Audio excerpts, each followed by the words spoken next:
the Quiggin Out MMA Podcast, episode 42, and I'm joined by somebody who I've been talking to for many, many, many, many years and never got the pleasure of having on the show. MMA journalist and Nerdcore editor-in-chief, Damon Martin. How you doing, man? I'm good. How are you?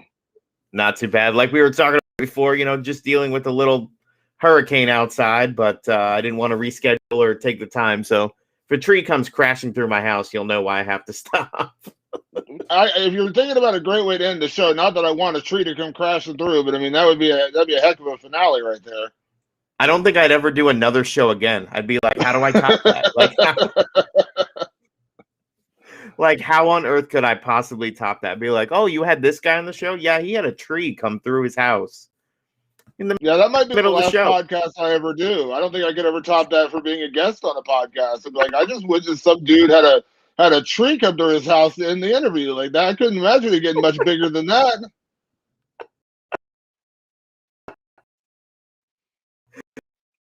Yeah, so let's hope that doesn't happen. I have to deal with all the aftermath.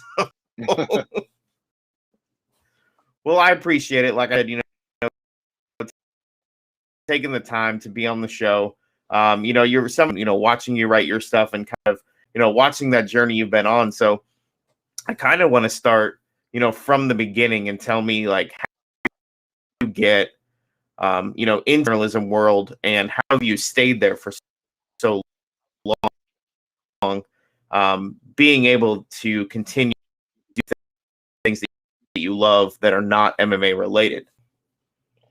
Well, my MMA journey started back at UFC 2. I had a friend in school, in junior high, basically telling me, "Hey, have you seen this thing called UFC?" And I was like, "No, what is it?" He's like, "Oh, dude, you got to watch it." So this is back in the, Blockbuster days when you could rent videos, and he had rented UFC 1, and I watched it, and I was just so blown away. We were all into martial arts, but I was just so blown away. And then his mom let us rent UFC 2 on pay-per-view. So we watched UFC 2 on pay-per-view, and I was immediately hooked. I was immediately a fan. And I continued being a fan through high school and college and just, kind of casually, watching the sport. And then in 2003, I was writing and I had gone to school for English literature and journalism. And I was doing, writing as much as you could. But if you've ever been involved in newspaper business starting out, there's not a lot of money. So I was basically writing on my own, just kind of doing what I could, and I used to follow a website called MMA Weekly, and they had a daily radio show hosted by Ryan Bennett. He would have all the guests on there, and it was just really the most access you could get to, MMA at that point because there just wasn't anything else much out there. And his show was great, and I was a fan. I listened to it all the time, and then at one point, he decided to have a co-hosting contest, and so he had people call in and offer to do a take, kind of like a Jim Rome take, and the best contenders would all square off in a final, and then there would be voting to decide who was the co-host. So the finalists were me, Jeff Kane, who is still at MMA Weekly, and Frank Trigg, former UFC welterweight contender. In the end, Trigg ended up getting the co-hosting gig, which I kind of felt like we were outgunned in that one. Ryan stayed in touch and just said, hey, we'd love to work with you in some way, shape, or form. Anything else you're interested in doing? I said, well, actually, I'm a writer. I'm not really I like doing radio. I like doing podcasting, but I'm really a writer. And he's like, well, let's see what you can write. So I started writing for them in 2003, started going to live events for MMA Weekly in 2005. That was my first UFC coverage. I think it was UFC. I want to say UFC 53 was the first one I attended as media, or maybe it was UFC 40, I can't remember the number, 43, 45, somewhere around there, somewhere in that range of 45 to 50, somewhere in there. I attended my first show as media. And that's been basically it. I've stayed in the MMA business in some form or fashion ever since then. Obviously, not working full time. I mean, at the beginning, I didn't make any money. I was just doing it because I enjoyed the sport and I liked doing it. But yeah, as time went on, I went from MMA Weekly to Bleacher Report. Went from Bleacher Report to Fox Sports. I was there for 4 years. Left Fox Sports, and then I've been at MMA fighting now for the last 2 years. And that's crazy because, like you said, for you to stay in the business as long as you have, and to be a fan from the very beginning,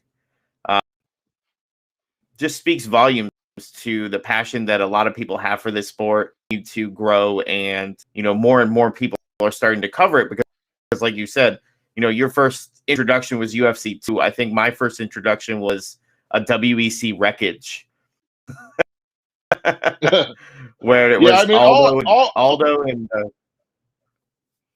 all that story made me feel was really old because I realized how long I've been involved in the sport. But yeah, I was a fan first, and I remain a fan to this day. I think that's I've actually I've covered a lot of sporting events over the years beyond MMA. I've gone to football games and things like that, and talked to some journalists, and I'm not going to name names, but some people, and I've also done stuff at the entertainment beat, and I've been at I go to San Diego Comic-Con every year, not the last 2 years because of the pandemic, but I go every year and I do a lot of media roundtables, a lot of interviews, and I've gone to a lot of media roundtables, and I've had journalists, tell me, like, oh, I don't really like this show, or I don't really like this actor, I don't really like this movie, but I got to cover it. Like, it's a job. They didn't really want to be there. And I'm just like, I never want to do that. I never want to cover something that I'm not actually enjoying being there. Like, I understand you're going to maybe cover certain things you're not as much of a fan of, but like, I want to be a fan of what I'm doing. And I still love mixed martial arts to this day. That's why, like I said, I've crossed over and done a little bit of stuff in other sports. I'm a massive football fan. I love college wrestling, Olympic wrestling, things like that. But yeah, I don't really have a desire to cross over and cover I don't really have a desire to cross over and cover NBA. I enjoy the NBA for what it is, but I'm not a big NBA guy. So why would I want to cover it? I want to cover something I enjoy, and I love MMA. Yeah, and there's so many years of people, like you said, doing what you don't want to do in order to get where you want to be. But if you've already gotten the opportunity to cover what you want to, why would you go to anything else that you didn't have a passion for?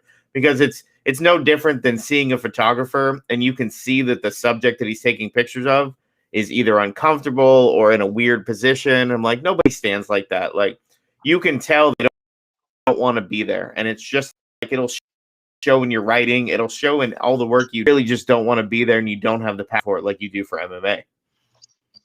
Yeah, I mean, like I said, it's this was a passion project. I had a lot of people, reach out and ask for advice, getting involved in MMA journalism. I usually tell them the same thing. I just tell them, write as much as you can, do as much as you can, but understand at the beginning you're not gonna make much money, if at any. I mean, I worked for years for free, and it wasn't because MMA Weekly was taking advantage of me. There was just no money to pay me. Like, there wasn't money in the sport.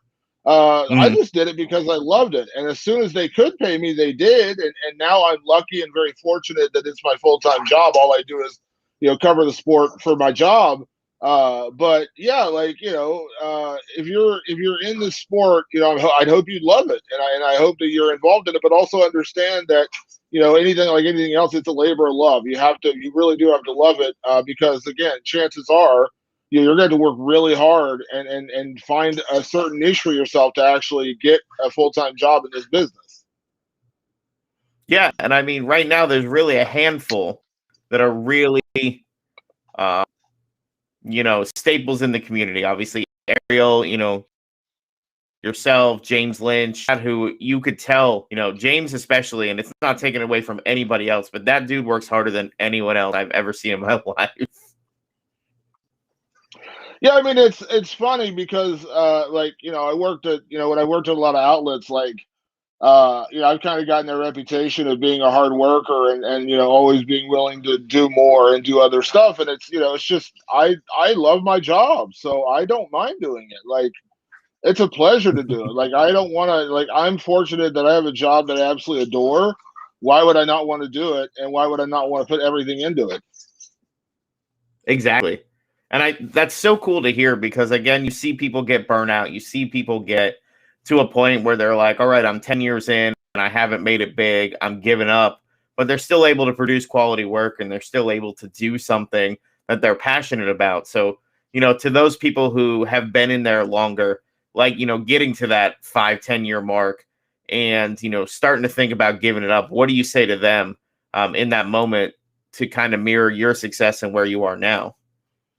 I mean, it sounds cheesy, but never give up on something you love. I mean, the reality is that anything you're passionate about, you're going to have to put a lot into it. And I don't care if you're a a mail carrier, or you're a writer, or you're a cameraman, whatever your job is, if you find passion and you love what you do, you got to put 110% of yourself into it. And listen, there's no magical advice I can give you to get involved in, something like MMA journalism and find success, because, I'll be honest, there's a small number of jobs, a small number of gigs that people get to do this full time. And I'm fortunate. Like I said, I think, Ariel Helwani put out a tweet last week, and like Ariel and I have both been involved. I've been around a little bit longer than Ariel, but Ariel's been around for a while, and we've been. I sent him a message because obviously, the MMA Hour is coming back. He's going to be working in MMA fighting again. And I sent him a message right after, and I said, I've always considered you a professional rival. We've always known each other. I mean, we've known each other for years, talked to shows and stuff. But I said, I always considered you a professional rival. And I mean that as an absolute compliment, because Ariel does such a great job. He makes me do a better job. And so, I need that. And so, I've been in this industry for as long as I have. And now for the first time, a decade of knowing the guy, I'm about to be a teammate with Ariel and Brett Okamoto and all the other guys out there. Mark Raimondi, who I worked with at Fox Sports, and now he's over at ESPN. I don't consider anyone a rival in a sense of I don't like them. I consider them a rival, and I want to be better because they push me to be better. And so that's my thing. Outwork the other guy. That's the best advice I can give you. I don't have any beef with anybody in this industry in terms of other journalists. Actually, I consider a lot of them good friends, even if they don't work at the same site as me. But every single one of them pushes me to be better, because when I see somebody get an interview that I want to get, I'm like, oh man, I really want to get that interview. Or when I see them do an article, I'm like, man, I want to write something great like that. Or whatever the case may be. It's not jealousy, it's not envy. It's you always got to push yourself and try to outwork the other guy. And so that's probably the best advice I can. Is anything you love, you're going to put 110% of yourself into, and then always be willing to outwork the other guy. Yeah, that seems like pretty simple advice. At the same time, it really is very clear cut to the point. But at the same time, you have so many people who just give up because they see those people, like you said, they're rivals or there's something else at that level, and they just kind of drop. Watched it happen so much over the years where people have so much potential and they just leave because they've lost them or they've given up on themselves. Yeah, I mean, it's kind of like, again, bringing Ariel is a good example. Ariel's obviously the biggest journalist in the game, the biggest, journalism personality in mixed martial arts. And I have zero problem saying what Ariel does is fantastic. He does an amazing job.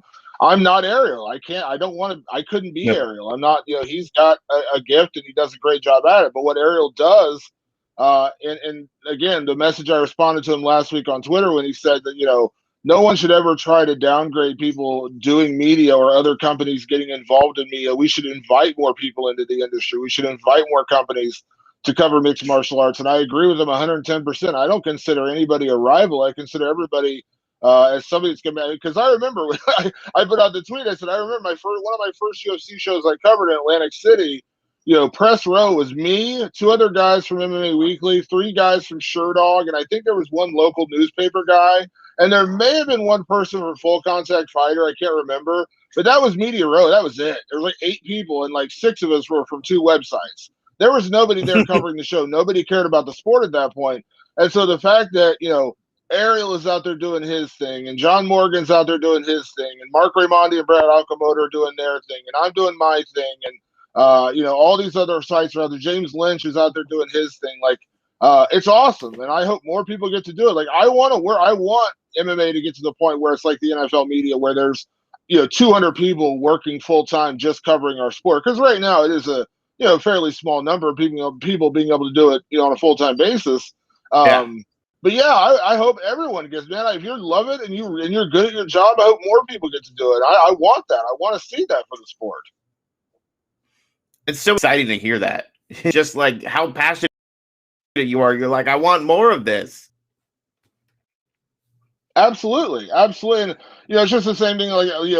I see people, creating their own thing, and that's so amazing to me. Like I said, seeing James, James Lynch, who I probably met in person a handful of times at shows and things like that. A great example is Mike Heck, a guy who worked with MMA fighting.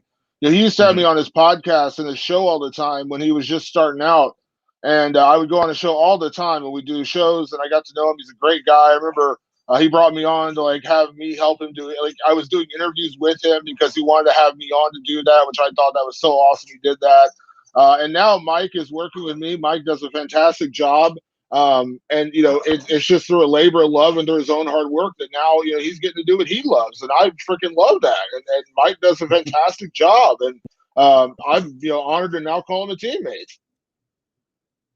Yeah, it's not something that gets to happen very often. Like you said, the rivals and working for the different promotion, or the different companies or the different websites, whatever you want to call them. But you see this full circle thing where these guys you helped out in the beginning, now they help out and kind of redistribute that, we'll call it wealth in this situation, but redistribute that love for the sport and show people can be done.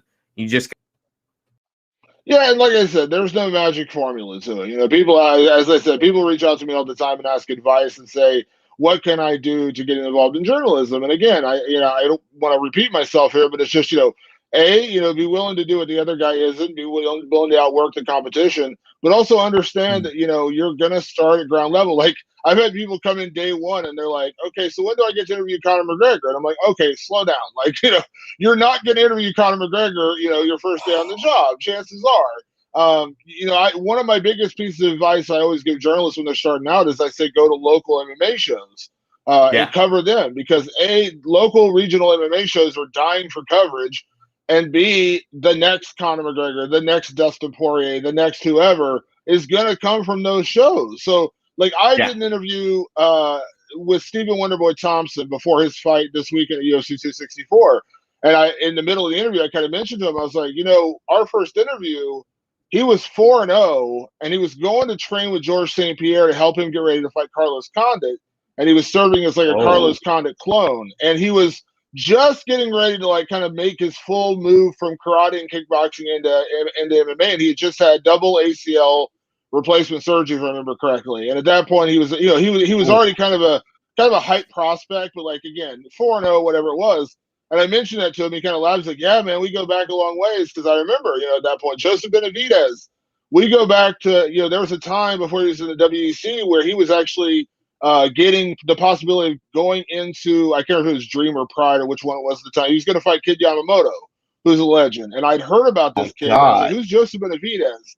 And they're like, "Oh, yeah." And so his manager got me on the line with him. So I've known Joseph for, at this point, whatever it is, like 12 years, 13 years, whatever it is, going back there. But but all those guys started somewhere. When I knew Stephen Wonderboy Thompson, he was 4-0. He wasn't in the UFC. I didn't all I knew is he had a cool nickname and he was a karate guy. Joseph Benavidez was a guy who trained with Uriah Faber, who might be getting a fight with Kid Yamamoto. That's all I knew about him at that time. And again, I've covered his entire career. So be understanding you're going to start at that level. You're probably not going to get you're not going to be able to, call up Dustin Poirier on the phone and ask him for an interview right away. But if you continue to do a good job and you work at it, then you will make those contacts. People will want to talk to you. People want to do interviews with you. People want to trust you with information. Again, it just takes time. Oh, that's a fun one. Time and patience. Time and patience are key. I remember it's so funny because, like you said, going to the local shows, when they started doing some shows in Newport Rich, people have no idea where that is. But it was where I was living. And, that we had guys like, Giancarlo, who's fighting for BKFC in a couple weeks. We had Alex Spartan Nicholson, Mike Perry fighting basically in the middle of nowhere. And I remember watching him just going, I see the potential. And I remember, making the connections, and I was taking pictures at the time, and Alex Nicholson's dad was sitting next to me, and he kept bumping me. Hey, that's my son. And just making with somebody in the crowd, somebody there that, 5-10 or down the road. Those are the same people who remember you. Those are the same people who, like you said, will trust you with something they wouldn't tell somebody else, or would, give you the time of day when they're, at their wits' end when it comes to interviews. You go, "Oh, yeah, I remember. No, he's good. He's good." Yeah, I mean, like I said, that you earn that kind of trust, and like I said, like I said, I've had the honor, like I don't know if it was earlier this year or last year, I lose track of time, but when Stefan Struve announced his retirement, when he was retiring, his manager reached out to me, and I've known Stefan and covered Stefan's entire career, from going back years, and when he was giving like his first interviews about retirement. He talked to me, and I think he did one other interview at the time. So it's just two people. But like, I take Mhm. a great honor in that. That like, a guy who I've considered a phenomenal fighter and like, a great guy. Stephen Street's always been an incredibly good guy. Mhm. He's retiring. It's one of the biggest moments of his career. And he's reaching out to like want to talk to me to do the interview, talking about the end of his career. Like that means a lot to me. You know what I mean? Like that kind of stuff means a lot to me. I never take that kind of thing for granted, and that's the key. Like I said, never take it for granted. Never take anything for granted. And I surely don't. When I have people tell me like they want to do interviews with me or they want to tell me their story, I never take that for granted because that means something. Absolutely. And it's a different animal. We talk about this so much is that, over the past couple of years, it seems like, at first fighters were really easy to get a hold of, and they're still approachable and more reachable than any other sport that is out there today. There's no hockey player, basketball player, football player that you're messaging on Instagram or Twitter to do an interview, and they're like, yeah, sure, no problem. We've seen kind of an influx over the years where fighters are starting to pick and choose who they do interviews with. So do you feel like that's a step in the right direction as far as where the loyalty is, or is that kind of taking a step backwards? No, I mean, listen, and I'm not saying this because I generally have really good access with fighters and managers and PR people, but the Mhm. reality is the sport is getting big to the point where, fighters can't accept every interview request. Not everyone, anyways. I mean, there's a lot of fighters out there who would love to do interviews and no one's really talking to them. And that's what I talk Mhm. about going to local shows and paying attention to them because, again, those are the guys who are going to become the next stars. And once you kind of ingratiate yourself with them, they're going to remember that. They're going to remember that you were there 4 fights into their career, 3 fights into their career, coming off a tough loss, all those kind of things. And those are the kind of relationships you build with people. You're there through thick and thin. Like a perfect example for me personally, was Kamaru Usman. Kamaru Usman was going on the Ultimate Fighter, and at that point, I was at Fox Sports, and I was kind of the Ultimate Fighter guy. And so I was doing I did pre-interviews with all the cast members before the show started. I was kind of getting their backgrounds, doing interviews for Fox. And I got on the phone with Kamaru, and we had a great conversation. Such a great guy. And we stayed in touch throughout the show and afterwards. And now, like I said, Kamaru is the best welterweight in the world, in my opinion, best pound for pound fighter in the world. And like if I drop a message on his Instagram after a fight, say congrats on the win, like he'll never not get back to me, and that means something. Like he'll say thank you, or he'll say thanks, Damon, or whatever. That kind of stuff means something because that's just a relationship I've had with a guy like that for so many years, and Yeah. I never forget about that. But my point being about like the more access is also understanding that as the sport gets bigger, that stuff is it's going to get harder. So that's why you want to be involved with fighters at the ground level because they're going to remember you when they are at championship level. You know what I mean? Like again, a guy like Kamaru is the best welterweight on the planet. He can pick and choose who he speaks to. He does not have to speak to anybody he doesn't want to speak to. The fact that he still speaks to me and still wants to give me the time, I never take that for granted. So that's kind of the key, and that's why I say like access is awesome. But again, it's all about putting yourself in a position for they want to talk to you, they want to speak to you, they want to give you that time. Absolutely. And I kind of want to shift gears in this because with you having the opportunity to be as passionate as you are and have a full-time job in the MMA media, it's kind of giving you an outlet to explore more of your interest. So talking more on the nerdcore movement, you know, segment. So I kind of want to talk about what it's like, kind of bring those two worlds together. And we realized very quickly that there are a lot of fighters who love video games, that love anime, that love all kinds of stuff that most never expect them to like. So what's it like to put those two things together and run those two things simultaneously in your life? Well, I've always been a bit of a pop culture nerd. I've collected comic books since I was like 8 years old. I love horror movies. I love movies in general. So I've just always been a fan. And years ago, when I was writing, I was still writing doing MMA, but I was like, I'd really like to get into writing, some entertainment stuff, write movie reviews. I did it in college when I worked for the University of Cincinnati newspaper. When I was in college, I wrote like movie reviews and concert reviews and things like that. And I was like, I would love to do some more of that. And so I started doing it here and there for a couple of websites, a couple of blogs here and there. And, there wasn't really money involved in it or whatever, but I was just enjoying it. And I truly believed it made me a better writer. But over time, I was like, why am I writing for somebody else when I can just write for myself? So I started Nerdcore Movement back in 2013 just as a way to write my own stuff and have, I can cover what I want to cover.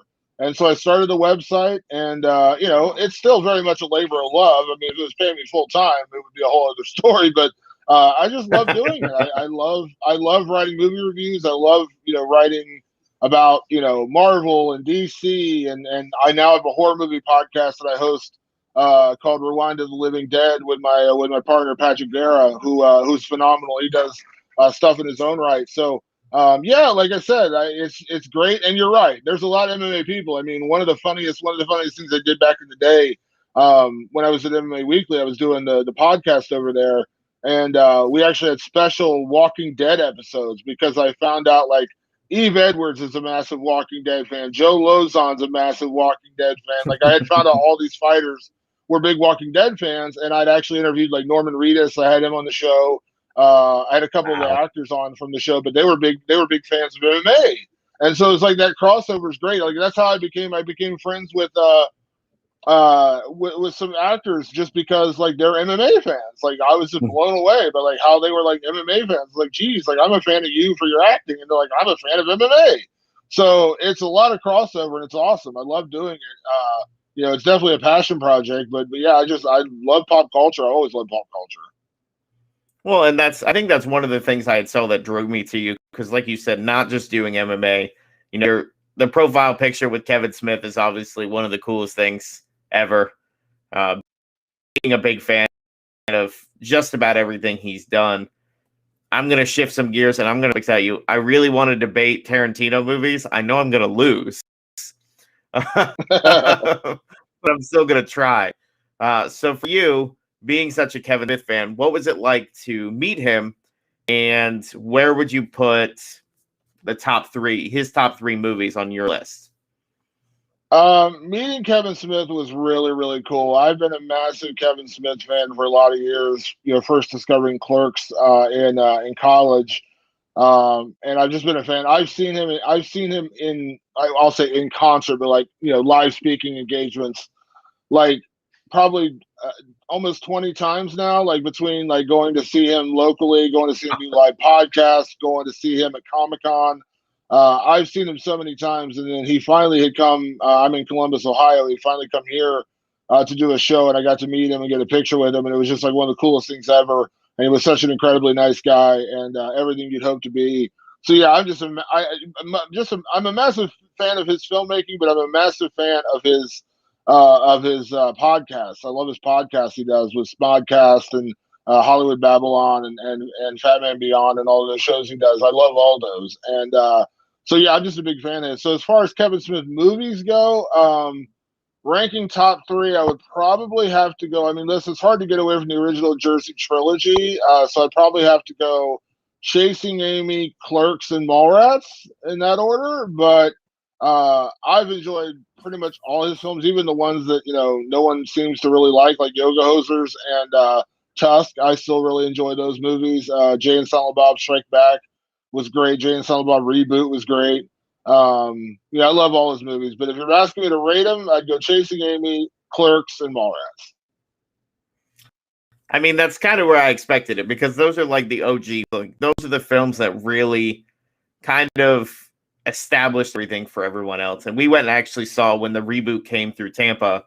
We got to see it, and it was so funny because he pulled Jericho out of the crowd halfway through the show, and I really was worried that the reboot was just going to be garbage, let's be honest.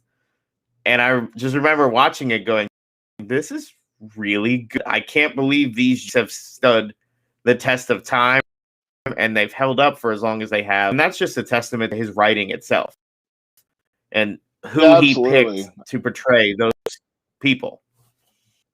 Absolutely. Yeah, if you can see my wall in front of me here, you can see I have a lot of Kevin Smith posters and autographs and stuff on the side of my wall over here, but it's not in camera angle, so you can't see it. But I do have a lot of Kevin Smith stuff here. Great. Tell us about all the stuff that's off camera. That's fine. So I'm going to go the Tarantino route. I'm going to say something, and I want you to defend it because I know what you're going to say because I know how you feel about this movie. All right. But I did not think Once Upon a Time in Hollywood was a good movie. Well, tell me why I'm wrong. Like anything, I entitle everyone to their opinions, even if your opinion is wrong. But you know what's funny? When I saw Once Upon a Time in Hollywood in the theater, I enjoyed it. But when it was over, I was kind of like, I didn't love that. I was like, I didn't really love that. I liked it, but I was like, I didn't really get it. I just didn't really get it. Mm-hmm. And then I watched it when it came out on Blu-ray, and I watched it, and I enjoyed it a little bit more. And I watched it again, I enjoyed it a little bit more. And I watched it again a little bit more. And now I've seen Once Upon a Time in Hollywood like 20 times. I'm currently in the middle of reading the book adaptation. I've listened to every Tarantino podcast where he's talking about Once Upon a Time in Hollywood. Yeah, it's one of those movies that grows on you over time when you start to appreciate, what it is. It's a day in the life of Hollywood. That's really what it comes down to, and it's really following three separate stories. You're following Rick Dalton's journey as this, previously kind of A-list TV star who's now kind of like a B-list guy who's struggling to, maintain some sort of relevance. You got Cliff Booth, who's his stunt double, who's obviously involved in his own things and trying to, basically make a life for himself, being Rick Dalton's, double, being Rick Dalton's gopher. And then you got Sharon Tate, who's the young ingenue who's trying to make her way in Hollywood. She's just getting some fame and those kind of things. You're following all those stories, and obviously at the end they all kind of intercede.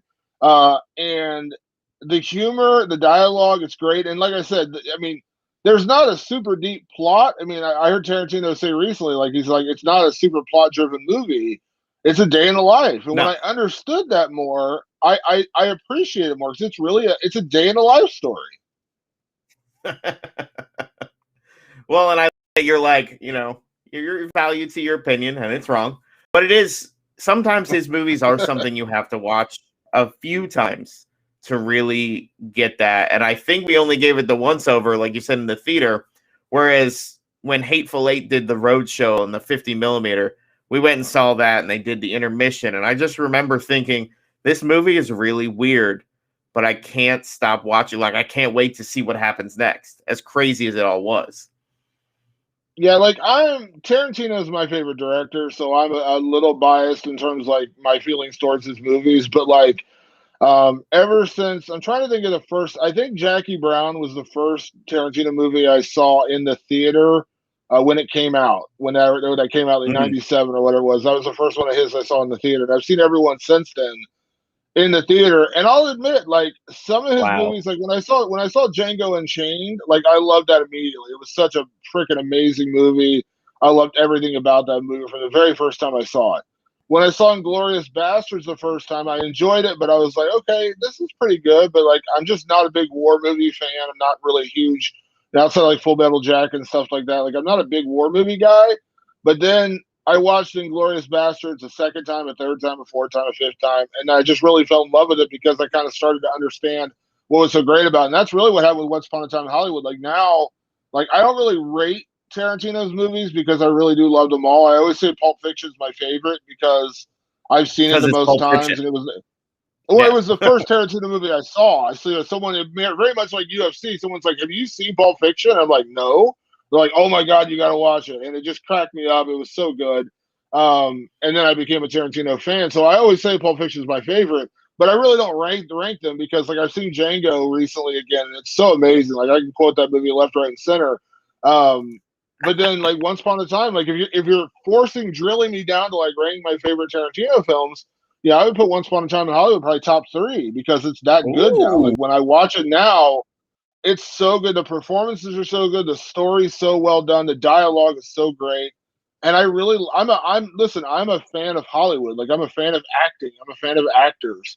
And so seeing a movie about that is just tremendous. And it's a lot of fun. When you really start to appreciate it for what it is, it's a really, really good movie. Yeah, and I'm no dummy. Like I know you love Tarantino films. I was like, this is the perfect topic to bring up to him. I know it's either going to be here wrong or it's going to be, well, that's your opinion, and you did both. Well, here's the thing. Even Like I better. said, I wasn't a huge fan of it when I first saw it. When I first saw it, I was kind of confused. I was kind of like, I don't really get this. Like, I don't really get the story. I don't. What did we see? Like, what happened? Like, I don't really get it. And then when I watched it numerous times, it started to come together for me what he was trying to accomplish with that film. And now I really do appreciate it. But yeah, like I was with you on the first time. Like I still enjoyed it, but I was like, I don't really get the point of this movie really. And then again, Which when I is watched it over and over and over again, and so like I said, now that I've seen it, and again, just understanding the passion that he puts into the characters is so much fun. And like I said, I mean, as I've seen it more and more, I crack up at it. It's got some great dialogue. There's a part. I mean, not to ruin it, not to like give you spoilers, but like there's a part, and this is the subtlety of I've Tarantino's seen it. dialogue that cracks me up. Like I've seen this movie, at this point, I've seen it 20 times at least. And every time I see it, something else stands out to me. There's a part where he's talking to the little girl when he's filming the Lancer pilot, and he kind of breaks down crying, and he's just like, basically watching my career get flushed down the toilet where I'm non-existent with nobody. And she's like, she's like, what's wrong, Rick? What's wrong? And he's like, I'm sorry. He's like, you'll be feeling it about 15 years. He tells like an 8-year-old girl that like 15 years her career is gonna be down the toilet just like his. And I just cracked up laughing. He's like, wait about 15 years and you'll see. God. And I died laughing. Like it was such a throwaway line. It wasn't like a big like flashy line, but just watching Leonardo DiCaprio say that, he's like, wait about 15 years and you'll be feeling it. And I cried laughing at that. So there's just like so many great like lines that come out of that movie every time I watch it. And I will say it here so everybody can hold me to it. I think I'll give it another go just because you're right. There are some of those movies that you watch the first time and you're like, this movie was, you watch it again. And I hate to use this as an example because I'm going way off the Tarantino train, but Napoleon Dynamite was that movie. The first time I watched it, I'm like, this is the dumbest movie I've ever watched. And I watched it a second time and I couldn't stop laughing. Don't know why that is. I remember when The Big Lebowski came out, when it first came out, and everyone told me it's like the funniest movie ever. And I watched it, and at this point I wasn't like a huge, like I was just like I think I want to say I was in college or something, and somebody's like, oh, you gotta see Big Lebowski, it's hilarious. And I watched it and I was like, I don't really get this. Like I guess it's okay. And then like I love the Coen brothers because I love Fargo, I loved Raising Arizona, I've been a big Coen brothers fan. But I watched it, I was like, yeah, this wasn't, I don't really get it. It didn't really make me laugh. And now I could quote you Big Lebowski from start to finish, and it's one of the funniest movies ever. And I think it's just over time you grow and evolve, and when you see something multiple times, it can become more, you understand it better, you like it better. And so, yeah, like that was a movie. Like if you would ask me after I saw The Big Lebowski the first time, I would say, that's terrible. I didn't really get, I don't think it's funny at all. And now I would smack myself back then because it is one of the funniest movies of all time. I can quote that movie from start to finish. Every time I talk to Clay Guida, he's a massive Lebowski fan. Like I'll drop a Lebowski line during our interviews, just like make sure he catches it because he's such a Lebowski fan. And like he'll quote it back to me or whatever, quote me some other line from the movie.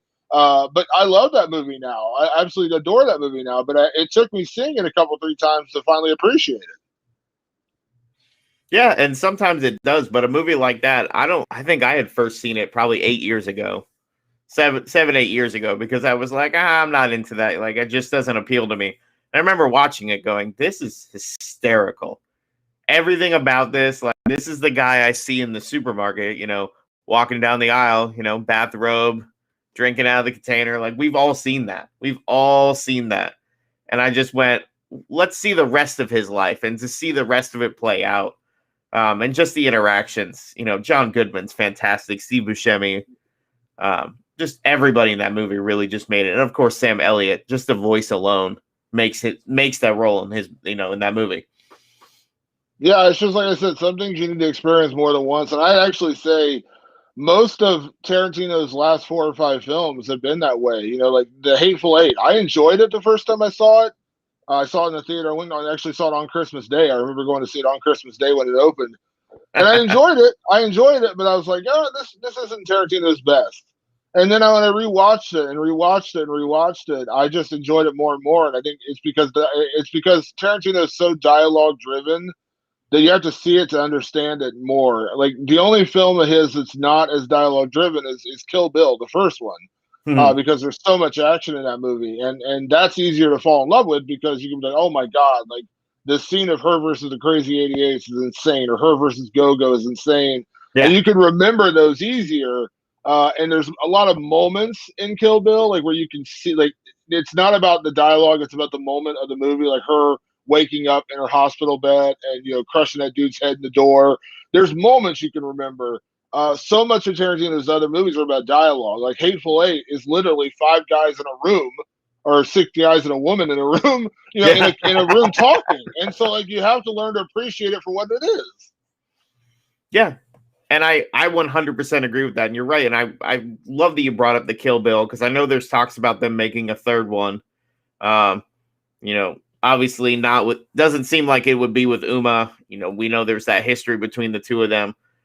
Do you feel like they should make a third one at this point based on the fact that all of his other ones are dialogue driven instead of, action and story? Tarantino has said he has 1 film left, before he retires, which I hope he changes his mind, but I understand wanting to go out on top, but I don't think Kill Bill will be the final film. He's going to do 1 more. I don't think that would be it. I'm sure he could get Uma Thurman back, and he also talked about, casting her daughter, Maya Hawke, who's in Stranger Things. He talked about casting her to play a young BB, which would be awesome. But fantastic. I love Kill Bill. I think I like Kill Bill 2 more than Kill Bill 1, but both are great. But I kind of hope he does another original film for his last movie, because, again, Once Upon a Time in Hollywood was not anything I had hoped for or wanted. And now, as I've said, how much I love it. So I hope he does something else totally original and totally Tarantino. Yeah, absolutely. Really looking forward. I'm glad you brought up Stranger Things, because I'm really looking forward to that next season. Just seeing some of the people they've got to bring on the show just should make this fantastic. So I know, the nerd card's coming out, and anybody watching this is like, I thought this was about MMA, but it goes beyond it. It's so much more. Yeah, as you can see, like I know the new season of Stranger Things are going to have Robert Englund from Nightmare on Elm Street. If you can kind of see blinding in the light back here, my Nightmare on Elm Street 3 poster that's back there. I am a massive Nightmare on Elm Street fan, so Robert Englund being in the new season of Stranger Things should be awesome. Yeah, that, and then Sherman Augustus from Into the Badlands and the countless other things he's done. That should be really interesting to see the character, kind of like the badass character that he's going to bring, because he just seems to always have that presence when he's on the screen. So, like you said, really looking forward to that. And if you want to watch a really good Freddy Krueger movie, there is a full-length one on YouTube that was made in my hometown quite some years ago. So if you want to see that, I'll send you the link later. You'll get a kick out of it. Yeah, I'm a massive Nightmare on Elm Street fan. It's my favorite franchise. I actually have a signed photograph of Robert Englund from when I was a kid, and I was way too young to be watching Nightmare on Elm Street, but I had sent away, and he sent me a photo back that says something like, see you in your dreams, Robert Englund. It's a black and white Freddy Krueger photo, and I still have it tucked away in a drawer somewhere. But yeah, I was a kid, and I loved Freddy Krueger. I loved Nightmare on Elm Street, which probably explains a lot about why I am the way I am today. But yeah, I loved Nightmare on Elm Street from a kid. Like I said, I do my own horror movie podcast now called Rewind of the Living Dead, and we review horror movies. That's all we do. And so, like, I'm a massive horror movie fan. That's probably the thing I love most is horror movies. Which is cool because you have all these passions. Like you said, the pop culture loving pop culture and loving horror are really two different things, because that's a genre all on itself, all on its own, and it has to be done a certain way, and it doesn't have to be done a certain way. There's no rules when it comes to it to really make a good horror movie, but it's all about what you do with what you have available to you. Yeah, I mean, that's kind of part of the fun of doing my podcast for the last, we started last October, and now we're almost 50 episodes deep, because we do a show every week. Part of the fun of that has been discovering new movies, like stuff I would have probably never watched had I not started doing that podcast. And like a movie that came out last year called The Wolf of Snow Hollow, which is kind of a horror comedy. And I had never really had any desire to see it. And then I heard a couple of people mention it, and I was like, we should review this on the podcast because it was new. And now it's like one of my favorite movies. And the director, Jim Cummings, is one of my favorite directors. He did another movie called Thunder Road, which is great. He's got a new movie coming out called The Beta Test, which I can't wait to see. And like, if it wasn't for my podcast, I would have probably never seen that, because I just never really would have stumbled upon it, because it wasn't like a well-known property. It wasn't like a big budget, movie or anything. I probably wouldn't have stumbled upon it. But now that I'm doing this podcast, like, I'm watching stuff all the time, and it's fun. I'm discovering all kinds of new horror movies that I probably wouldn't have seen otherwise. And it's amazing just to hear you talk about these the way you are, because like you said, you do a podcast not expecting to find gems like that. You don't expect to find that. You expect to start off with the movies you love and kind of work your way through, and you're finding all these new things. And it's no different with the pop culture and rewatching movies, or, rewatching fights in that sense, to bring everything full circle. Because there are sometimes you watch a fight and you go, that was terrible, or that was amazing. And then you watch it a second or third time and you go, all right, it's not as good this time. There's just something, lost in translation there.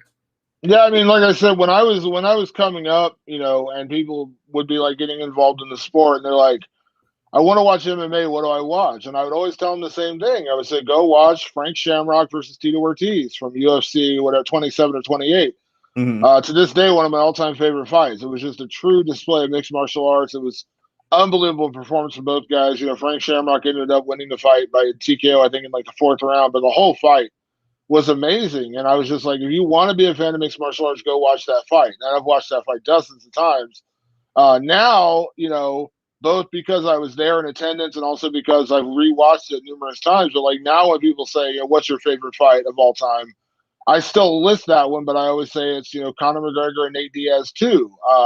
That was such an amazing 5-round fight. It was such a battle. And I'm a little biased because, again, I was there. I was, cage side for that one. So obviously I was kind of, living and dying in the moment also. But just like rewatching it on TV, it still holds a lot of emotion. It's such a phenomenal fight. So yeah, like that's the kind of stuff, like I still love talking about those things. Like I still go back and watch, highlights of knockouts and watch highlights of fights. And I just interviewed Corey Sandhagen about a week ago. And before we did our interview, I had rewatched the Frankie Edgar thing. And Frankie Edgar is phenomenal. One of the best people in the sport. Always tough to see a legend like that get knocked out. But just watching Sandhagen with that brutal knee, like, my God, you can watch that thing, 20 times over and never gets boring. So, that's the thing about our sport, man. We may get a couple stinkers here or there, but there's always going to be something fun to watch. Yeah. My brain just exploded when you were back, because I just replayed that in of him throwing that knee, the precision, like you said, and it's terrible to see a guy like Frankie get knocked out. He's getting older. He still looks as competitive as ever, but you're seeing some of those things that he had in youth go away, and the younger guys are starting to catch him on things got caught with 10 years ago. Well, I'll disagree with you a little bit there because, one fight before that, he went to war with Pedro Munoz, and that was an incredible fight. And Pedro's as good as they come. I mean, Pedro's about to fight Jose Aldo. That's going to be a great fight. He got caught. I mean, at the end of the day, he got caught. Oh, yeah. Sandhagen's a monster. He got caught with a flying knee. I don't care if you're Frankie Edgar, Peter Yan, Aljamain Sterling, whoever you are. If you get caught with that knee, you're going out. Is Frankie, is he older? Is he in his late 30s? Is he in the last part of his career? Yeah, but he would tell you the same thing. But exactly. Like I said, but there's no shame in getting knocked out by that flying knee whatsoever. No. Well, and speaking of flying knees, we're 2 years to the day of the Jorge Masvidal one. So that was everywhere on my feed this morning. So just more and more watching that fight with Askren, like it just doesn't seem real. It doesn't seem like something like that could still happen.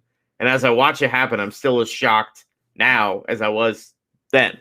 Yeah, it was incredible. I mean, it was a ridiculous knockout, and yeah, I mean, just watching Masvidal do that. Yeah, you could watch. I mean, obviously it's 5 seconds, so you can watch it over and over and over again. It only wastes about 2 minutes of your day. But yeah, it was an incredible thing to watch, and Jorge is another great example of a guy who, you know, for the longest time when he was in like Strikeforce, I used to always tell people when they say like, who's the most underrated guy in the sport, and I always mention Masvidal as one of those guys because I'm like, Masvidal's so good, but he just doesn't really get that much respect because he just hadn't had those high profile fights or those high profile wins. And I was just like, but he's so good. He's just never quite got to that tippy top. Mm-hmm. And to see what Masvidal is doing now is really fun. I mean, obviously there's no shame whatsoever in losing to, you know, Kamaru Usman, as I said, but you know, seeing him kind of make that rise up the ranks, doing what he's doing lately has been fun to watch because, again, I think for years I thought Masvidal was just completely underrated, and now he's finally, you know, getting the appreciation he truly deserves. Absolutely, and I think it's strange to see somebody, like you said, who's been through it all. You know, I go back and you start to think, you know, in the Bellator days where he fought Toby Yamada and that reverse triangle that he got caught with, to, you know, what he's been able to do. He's had such a career arc, and you're right, it just kind of goes and it kind of levels out for a while and other people pass him and then he climbs his way back up. But I love what you said about calling him an underrated fighter when he was back at Strikeforce, because he really was, and nobody was talking about him nowhere near as much as they have the last few years. Yeah, and like I said, it's always fun to see those guys get the appreciation they deserve. You know, and like I said, I remember, you know, watching Michael Bisping become champion, you know, when he knocked out Luke Rockhold. Like, that was one of the coolest things. And you know, and Mike's a guy, you know, he was such a like a polarizing figure for so much of his career, and like he just lived to piss people off. Yeah. And even Michael Bisping would be the first one to tell you he lived to piss people off in those days. But to see that guy win the title, like that's still one of the coolest experiences I've ever seen, you know, any fighter, because we all know what he went through. I mean, the guy, you know, went through, you know, a murderer's row. He was always the bridesmaid, never the bride, that kind of thing. Like, he never got a title shot. Every time he had like a number one contenders fight, he came up short. You're just like, you just thought to yourself, this guy's never going to get there. And then he does it. He does it. And it's just so amazing to watch it. Like watching him knock out Luke Rockhold and win the title at a time when, at that point, everyone had pretty much written him off was just ridiculous. Yeah. And I remember not really being a fan of his for a long time. And I remember watching his fight with Kung Lee. And that was the day I gained every bit of respect for him, because that fight against Kung Lee was amazing. And it was just nonstop, like, I'm not stopping until you're down. You know, I'm not stopping. You know, we're not going to the judges. Like, we're not having one of those fights. And I think it was that day that I reevaluated how I felt about him. And again, I agree with you 100%. Watching him beat Rockhold after everyone had counted him out, I think he was at 20-1, at least 16-1, 20-1 underdog that night to win the title on 17 days notice. Yeah, and he does it amazing. And a secret of the industry, and I'll let you in on this. And if Bisping hears this, he's going to get really mad at me for telling this. Don't worry, Bisping's not watching. Michael Bisping is an incredibly nice guy. Like, he is actually one of the nicest guys you'll meet in this industry. Just a truly, truly good guy. And it's just funny because he always had this reputation of being such an ass, you know, to people. And he did. And listen, he was incredible. One of the best, like, trash talkers in the history of the sport. Yeah. But like, outside of that, Michael Bisping is literally one of the nicest people you'll ever meet. Like, if you got to talk to Bisping, you know, not in the interview format or whatever, like around, he literally is like one of the nicest people in the world. It's just so funny because he had this reputation of being like, you know, this kind of outspoken jerk, and it's so funny because in reality, Michael Bisping is actually one of the nicest dudes in this industry. And that's so cool to hear, like you said. So, hey, Bisping, if you're listening, he said it, not me. Not me. Yeah, one of the nicest guys you'll ever meet, man. I could not be a bigger fan of Michael Bisping, man. As a person, as a fighter, he's just a great dude and hilarious and a great example, man. Talk about a guy who went through it all, became champion. Now look what he's doing after his fighting career. I mean, he's obviously doing the analyst thing, doing the broad. He's a phenomenal commentator. I love his commentary. Him and Daniel Cormier are like my two favorite commentators in the sport right now. And absolutely nothing against Joe Rogan. Obviously does an incredible job on his own. I think Dominic Cruz does a great job. Paul Felder's phenomenal. But like Michael Bisping and Daniel Cormier, for me, number 1 and 2 in terms of commentary. And those are guys who are both champions, both incredible athletes, but now they transition into their post-fight careers, and they're doing amazing things. Yeah, and I'll agree with the Bisping and the Felder, and it's nothing personal against DC. There was just little things he used to do when he was commentating that would bother the shit out of me. And it would be like, a flyweight fight. And they'd be like, well, if Cain Velasquez was in here, what he would do. And he would start. And I was like, no, don't talk about Cain. He doesn't belong in this conversation. And that's really probably what I love about DC in commentary is the genuine passion that comes across, because I think sometimes that gets missed a little bit because analysts, you're analyzing a fight, so you're not trying to show emotion one way or the other. But like I think about like when Rose Namajunas won the title, everyone knows Thug Rose. Like there's just so many moments like that where DC shows such great emotion and it gets you excited. Like I've watched fights where where you get pumped up, you get excited, you watch things happen and you're just like, oh my gosh. And like hearing DC's genuine like emotion about things just adds an element to the pay-per-views that I absolutely love, because the guy gets so passionate about it. And I love it because it's like I said, that we're all fans. It just makes you appreciate the sport. Yeah, and I mean, I love the trilogy fight between him and Stipe. He came out on the losing end of that, but that really showed, what he was. And I remember when DC was the alternate for the Strikeforce Heavyweight Grand Prix, and they put up a graphic on the TV that I still have yet to be able to find again. And it showed, I think it was Josh Barnett and him had a 4% chance of making it to the finals and winning. And I just thought the irony was so rich to have those two in the finals, and to watch him just ragdoll Josh Barnett still blows my mind to this day, because I never saw that coming. I was witness when that fight got announced, when that fight was booked. I was witness to the pre-fight. This is not fight week. This is like months before the fight. Mm-hmm. I was witness to the pre-fight dance-off between Josh Barnett and Daniel Cormier at a club here in Columbus, Ohio. Actually, I have a photo I posted on social media a couple times of them dancing. I didn't get video because I can't remember. The lighting was so bad. The photo I got is kind of blurry. But I got a photo of the dance off. There was a night where literally Josh Barnett and Daniel Cormier had a dance off in the middle of a club, and it was hilarious.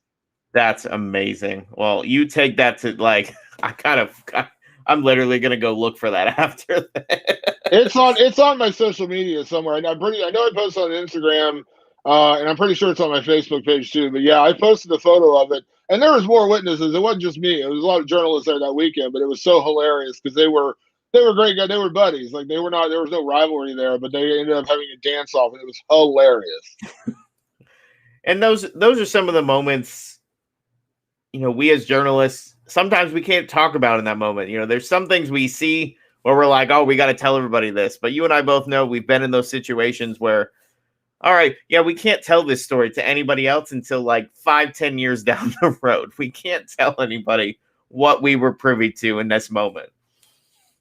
Yeah, I mean, that was a fun one. That one definitely came out right after because it was hilarious. But yeah, that's still one of the moments I always remember, being there for the dance off of the century between Josh Barnett and Daniel Cormier. I mean, the fight was great. It was kind of like DC becoming DC, proving that he was one of the best in the world, and that's great. But seeing him dance off against Josh Barnett, that's something I'll never quite forget. I don't know how you could forget it. Like, really, I don't. So, well, dude, I just want to thank you so much for your time. I can hear the rain coming down. No trees have made their way through the window, so we are good. Well, be safe, man. I know it's serious down there. I got a lot of friends. I've come down to Florida because I've gone to American Top Team a couple times and Sanford MMA down there, and I've talked to friends who live down there. It gets pretty nasty, man. So be safe out there. Batten down the hatches and be safe, man. Don't worry about MMA as much. Make sure you're safe because I know it gets pretty wild down there. Well, I'm picking Poirier this weekend anyway. So as long this is supposed to be gone by tomorrow. So, oh wait, I didn't say that out loud, but I do just want to take a moment, thank the sponsors for the show. Hope you don't mind. So I'm gonna bring up this one first. So Tim Makes Knives on Instagram. He's a real good buddy of mine who's a huge Forged and Fire fan. Started making his own knives. So we're eventually going to do it to one of our guests, one of their fans, and they're gonna get a custom knife just made by him. So really excited about that. Bertzo's Bake Shop and her amazing baked goods. La Barba Cubana for this beard, from sitting here all itching, and really just, making it, not smell bad because everybody says beards smell attract bacteria, but, that's all that. Jiu-Jitsu, who has some amazing BJJ gear, including a knee on Mjolnir. It's Thor on top of Thanos, so I'm sure with this, you'll love that, absolutely. So I'll definitely have to let you see that. But thank you again so much, and I'll give the floor to you. So tell everybody again, where they can find some of your stuff, whether it's MMA related, whether it's not, and what's next. Yeah, so obviously I'm over at MMAfighting.com. I'll be over there doing UFC 264 coverage all week long. So just follow along over there. And if you want to follow me on Twitter, you can. It's just at Damon Martin. I'm over there on Twitter, obviously tweeting quite a bit, and I'll be tweeting a lot during fight week. I'll be covering the fights on Saturday night for MMA Fighting, so be over there for that. And if you are into the pop culture stuff, check out my website, nerdcoremovement.com. And if you are a horror movie fan, I would highly recommend checking out the podcast, Rewind of the Living Dead. You can find us on Apple Podcasts, Spotify, Amazon Music, all the major outlets. We're all over the place. If you like horror movies, Rewind of the Living Dead. But yeah, I appreciate you having me on, man. Thanks. And, I'd love to do it anytime. Hey, absolutely, man. Well, thank you so much on behalf of myself, Combat Press, everybody else who supports the show, and guys like you who still have that passion and that drive and, are that person who pushes us all to be better at this. Thanks very much, man. I appreciate it. No